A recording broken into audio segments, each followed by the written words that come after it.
In today's video, I'm going to teach you how to fix ChatGPT not working. Imagine you're all set to get some advice, or you're simply curious about what ChatGPT has to offer, but just then it decides to have a moment.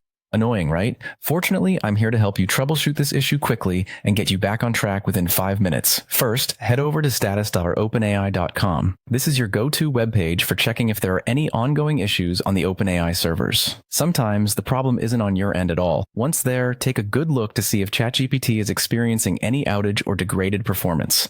It's super helpful because it lets you know right away whether there is a bigger issue at play. If the servers happen to be down, don't sweat it too much. Generally, these issues are resolved within an hour, and all you need is a little patience. If the servers seem fine but you're still experiencing issues, the next thing you'll want to check is your internet connection. Make sure that your Wi-Fi is working properly and that you're connected to the internet. Sometimes a simple fix on your router can solve the issue.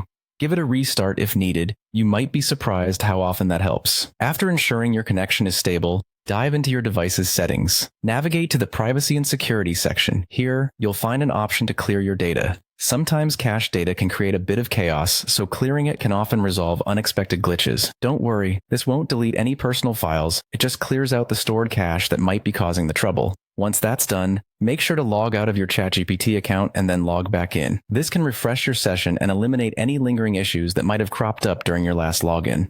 A fresh session can often do the trick. Lastly, consider disabling any browser extensions or ad blockers you might have enabled. While these can be super handy, they sometimes interfere with how web pages load and function, including ChatGPT.